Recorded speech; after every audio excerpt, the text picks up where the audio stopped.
As I went through my bookshelves recently, did a little bit of reorganization and a huge unhaul. If you missed it, you can go back and watch it. But I found some books that have been on my shelves or ones that I've been eyeing for a while, but for some reason I'm just not gravitating towards them. I have compiled a lot of books from my shelves that I would like to read in 2025 because I have either heard great things about the story or the series in general, or I have met the authors in person a couple years ago at Authors in the Bluegrass, which would have been in 2022, and I haven't picked up their books, and I really desperately want to. So these are all books that I really want to read and that I want to prioritize in 2025.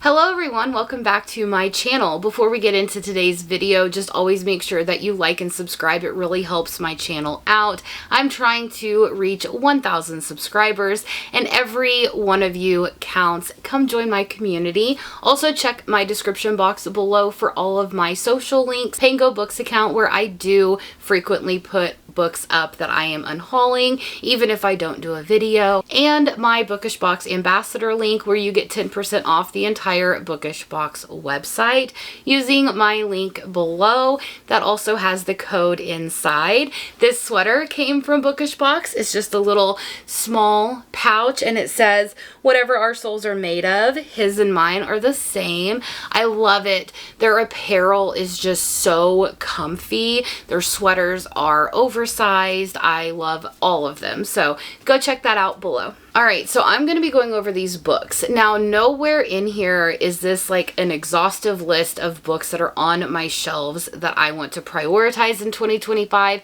These are just books that I have been thinking about a lot over the past year or two, but for whatever reason, I have structured my TBRs where I'm not even picking those up. That's why I'm doing away with TBR videos. I want to mood read. So instead of doing a TBR video every month in 2025, I'm going to do kind of like a mood read where I'm going to show you books that are on my radar, but that doesn't necessarily mean those are books that I will read that month. I steered away from that. That way I can get to some of these books that I absolutely love. And let's talk about the first one. The Crown of Oaths and Curses by J. Bree. I have 3 copies. I actually have 4 copies, to be honest, because I also have the indie published that you get from Amazon or whatever, but I have 3 of these. I have this one, which I believe is Arcane Society, and it comes signed, and then I also have the Bookish Box version. I have the reverse dust jacket out because I liked it more. And then I also have the Apolycon exclusive Crowns of Oaths and Curses. I have 3 copies of this book, 4 if you count the normal version. And I have been desperately wanting to get to it because I have heard nothing but amazing things about this series. The only thing that I do know is it deals with fated mates from a fae and a witch, and they're on opposing sides. They both don't like each other, and you can definitely see that it is a true enemies to lovers. So I'm excited to get to it. However, the second book, The Throne of Honor and Blood, I have heard not so many good things, more mainly for editing purposes, and also the male main character, I guess, does like a complete 180, and he's not the same male main character as before. There's more of him pining for her. The romance is more prevalent, I believe. And so I'm really excited to get to this, not really because I'm ready to be disappointed, but because I'm ready to see what my thoughts and feelings are on this. Everyone interprets books differently, and I really want to get to it because I think the 3rd book is probably going to be coming out soon, and I really want to be caught up. The next one is an entire series because I want to give this author another shot. And whenever I saw the first book that they were coming out with, it's like a re-release with sprayed edges, and I just started collecting them because I was like, you know what? I really want to read from this author again. This book series really sounds good. And that is Anna Huang, and this is the If Love book, and this is book 1, which is If We Ever Meet Again. Book 2 is If the Sun Never Sets. Book 3 is If Love Had a Price, and then the 4th book, If We Were Perfect. And the only thing that I know about these books is, do they follow different people? Yeah, I think they do. Maybe book 1 and 2 follow the same people. I'm not sure. The first book I do know is whenever this girl is in Shanghai and she has kind of like warded off love, I think, and then ends up teaming up with this guy and she ends up falling in love with him. I really want to get to this series because I want to give Anna Huang another shot. I know that this is some of her earlier works and I'm kind of interested to see where she was and where she is now, because maybe I like her earlier works and not her later works. But if not, I guess I could just get rid of these, but they're so beautiful and I really don't want to, so I really want to like them. The next one was from an author that I met in Author in the Bluegrass, which is Michelle G. Miller.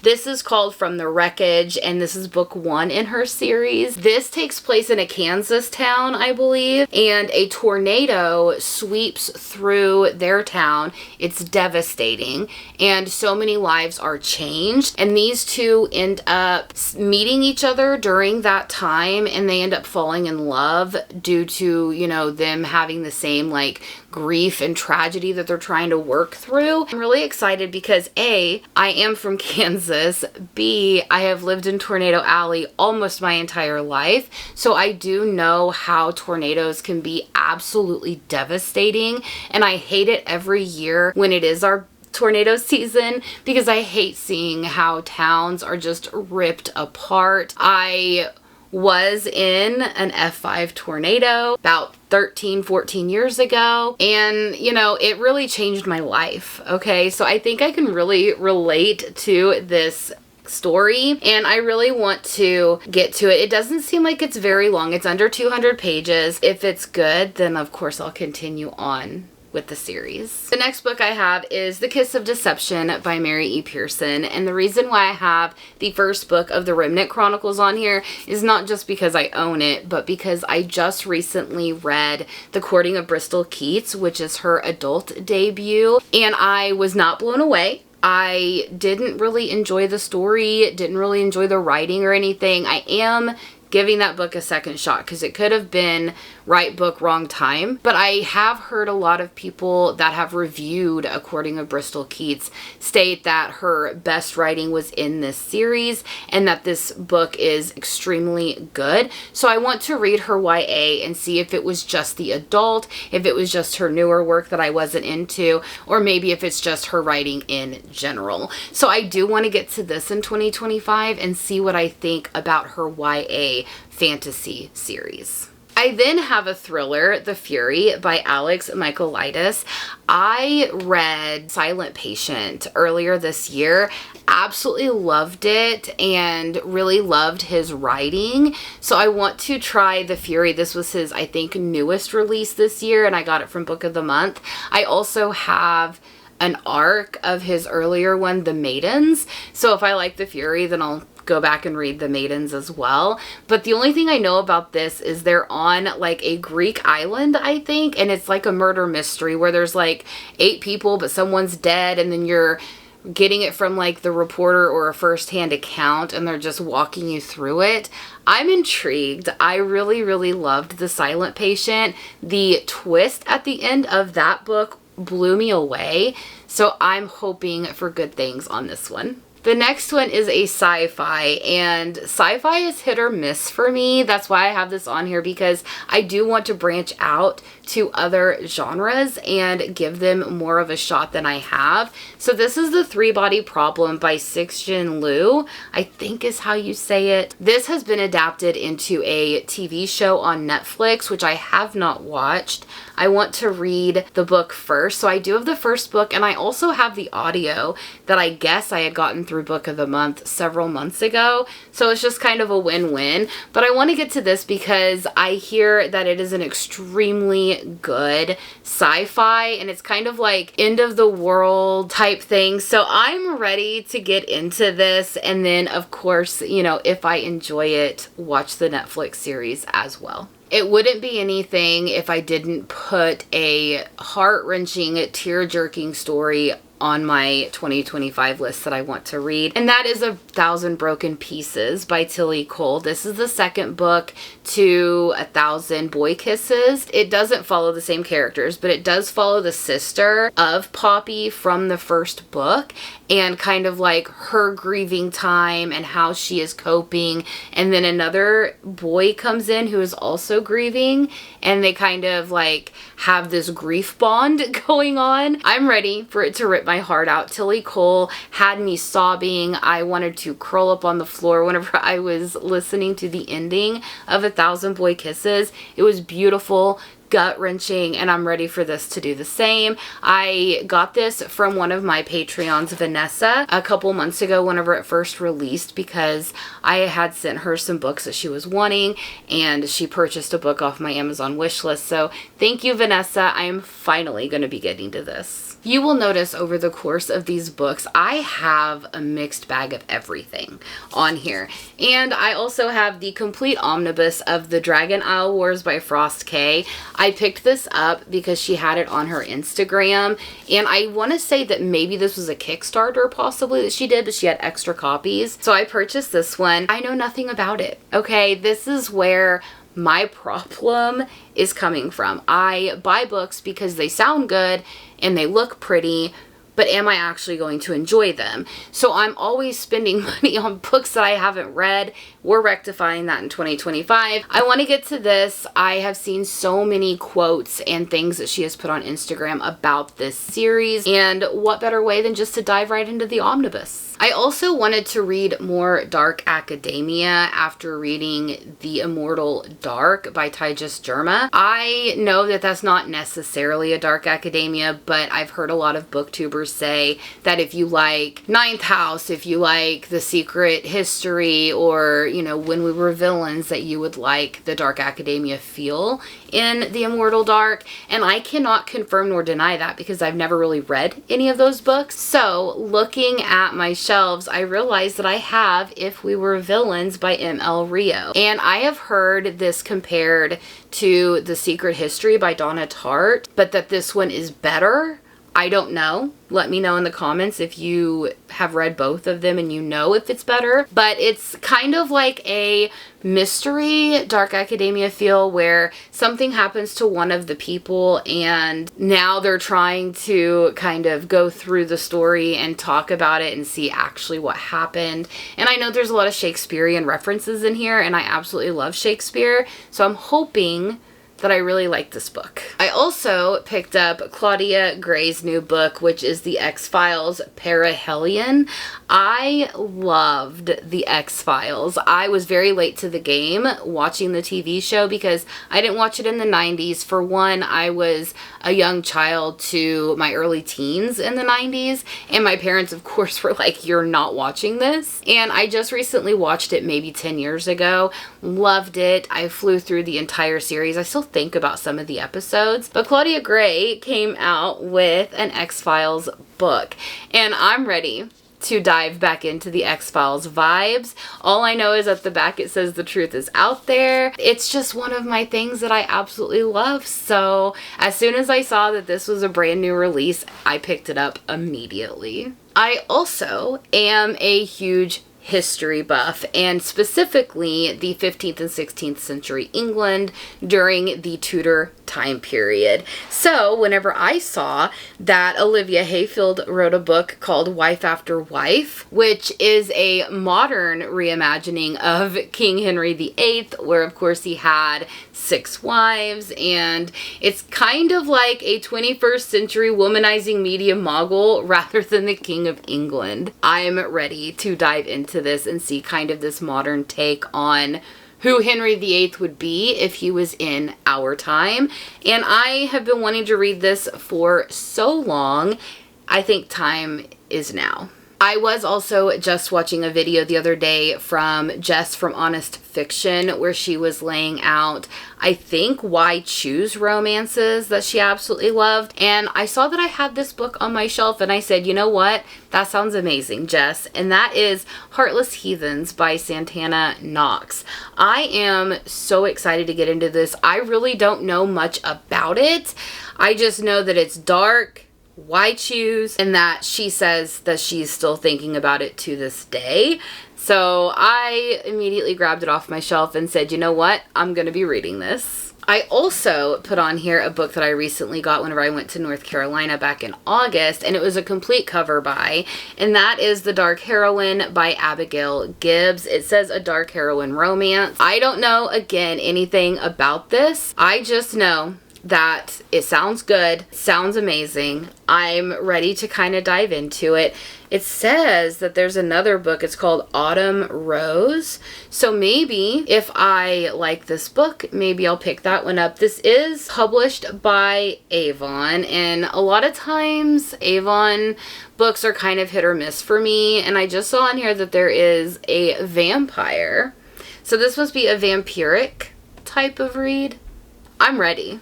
Another omnibus that I had purchased from a Kickstarter and have never read this book at all, and that is Of Fire and Fae by Day Leitao. This is the complete series. I don't even know how many books are in here. I don't know anything about it. I just know that whenever I was purchasing the Kickstarter for The Cursed Sun, A Cursed Sun, something like that. So it's a book that she came out with earlier this year. This was kind of an add-on, and I was like, sure, why not? Because it wasn't going to be available ever again. So I was like, you know what? Why not? Because I love Faye. But here again, we're rectifying my poor choices. Another one is from another author that I met at Authors in the Bluegrass, and that is Mindy Hayes. And this book is Kaleidoscope. It's a Faye Lynn novel. I know that this is, I think, teen, or it's not like super spicy, but it does deal with the Fae. It does deal with like destiny, maybe even some mates. But Mindy and Michelle Miller, who wrote The Wreckage, they both had kind of a same table because they co-write a lot of books as well. So I think if I like one of their writings, I think I'll like both of them. But I really want to get to this because I was sold whenever she was explaining it to me, and I haven't picked it up, and I need to pick this up. The next one is the other dark academia that I want to get to, and that is Ninth House by Leigh Bardugo. This book I've had since 2019, and I think it's time that I finally crack it open. I am in my dark academia era, I think. I don't know. I've only read one book that really had dark academia vibes. We'll see. I do know that this book deals with like secret societies. It deals with a lot of things that I'm so invested in. I am ready, but the downfall is Leigh Bardugo is kind of hit or miss for me whenever it comes to writing. So I don't know if I'm going to like the writing in here, but we're going to give it a good shot. And then Lit Haven was doing their Overstock sale, and I had just recently read the duology Nightshade by Carrie Lake, and I absolutely loved the vibes. I loved the writing. I felt like it was a little too long, but I loved it nonetheless. So whenever I saw that they had Nocticadia available, I immediately picked it up. I was like, yes, please, add to cart. I even got the purple sprayed edges. I haven't read this book, but I do know that I loved Carrie Lake's writing so much in Nightshade that I'm ready to dive into another one of her works and just see if it was a one-off or if I absolutely love her writing so much that I'll start reading a lot of her backlist. Of course, I'm still in my Viking era. Don't think that I've gotten out of that. And I want to read The Road of Bones by Demi Winters. This is book 1 in the Ashen series. And I do think book 2 is going to be coming out or is already out. I want to read this. I just know that she runs into kind of like a band of guys and they're traveling on this road and it's very Viking inspired. forward. I'm ready. I have heard mixed reviews. I've heard some people love it, some people not like it. So I'm ready to dive in for myself. The next one is my fabled version of To Carve a Fey Heart by Tanya Odette. I have heard a lot of people talk about this series in general, that it is really good. I don't know if it's standalones, interconnected standalones, or what it is, but this is book 1 in the Fair Isle trilogy. I know nothing about it again. A lot of these books I don't, but I know that I have been thinking about it so often that I'm like, it's time. It's time to just put it on that list and read it throughout the year and just see if I like it and if I want to continue on with the trilogy. I then also have on my list Loving Romeo by Laura Pavlov. I have heard so many people rave about Laura Pavlov's writing, her stories, and everything. I had saw this, the cover really got me, so I was like, you know what, now's the time. Let's rip the band-aid off. Let's jump into Laura Pavlov's worlds and see if I like her writing. This is a beautiful edition. I don't know how long these editions are going to be available, so I really want to get to this soon, because if I want to continue on with the series, then I want to get the other matching covers. But this is so gorgeous, and again, I've heard nothing but amazing things about Laura Pavlov. It is time that I get to this mass market paperback that I have had for literal years, and it is Not Your Ordinary Fairy Tale by Christine Warren. I don't know if I'm gonna like it because there's a wolf on here. Don't know if it deals with wolf shifters, but it's been on my shelves for so long. I kid you not, I've probably had it for 5+ years. I'm ready to get to it, see if I even like it. I know that this is a series, and I don't know if I'm ready to commit to a series, but we're just gonna try. I also have One True Loves by Taylor Jenkins Reid. I read The Seven Husbands of Evelyn Hugo, I believe, and I really enjoyed the book. I felt like there were a couple things I didn't like, but I overall enjoyed her writing, but I've never read anything else by her. And whenever I read the synopsis of what this book is about, it is about a husband and wife. They are married, and I do believe he either goes off to war or something, and he is presumed dead. And then after several years, she ends up moving on. She ends up falling in love again. And then her husband, who she thought was dead, shows back up. So it's kind of like a story of, do you go back to what you used to have? Do you stay with what you have? I am really intrigued in this story, and I really want to read it. I also have the translated work, which is The Goodbye Cat by Hiro Arakawa. I am ready. This is like 7 stories about cats and how they affect us as humans and how they can nurture us and soothe us and have an impact on our lives. This is not going to be like a mind-blowing thing. It's just short stories, but I really, really want to read this because I am a huge cat lover, and I do believe that cats have a huge impact on their owners, I guess, because my cat knows whenever I'm sad and she'll comfort me. She is a great companion, but not everybody is cat lovers, and I get that. But for me, I think this book is going to hit very hard for me. The next book I have is Heavenly Bodies by Amani Iru. This is another book, just like Fear the Flames, that I had the indie version, hadn't gotten to it yet. It got picked up by a publisher and now is being released again. It's already out in the UK. I think the US version comes out in January, but I really want to read the indie version because I want to see where it all started and why people fell in love with it before it became traditionally published and editing had been done, changes had been made. Not saying that it makes it terrible, but I want to know why people fell in love with it at first. So I am ready to dive into this. The sad part is I didn't get a chance to get Fallen Stars, which is book 2, before it became out of print, because it got picked up. The last book that I have on this huge list is A Dawn of Onyx by Kate Golden. This is the Midnight Whispers edition. I want to read this. I know that It's a completed trilogy, but I have yet to read A Dawn of Onyx, and I want to read it so bad. I've heard so many people say that they love that romantasy series, that it is one of their favorites or their newfound favorites, and I want to get to it. Don't know really much about it. I know that it's romantasy. I do also think that it deals with the fae. That's all I know, and I'm ready to dive in. All right, everyone, those are all of the books that I am hoping to get to in 2025. Please let me know down below, are any of these books on your radar, or have you already read them? Are there any that I should prioritize? And if you do not want to leave me a comment, but you want to let me know that you were here, leave me a skull emoji for the Road of Bones, and I will see you all next time. Bye!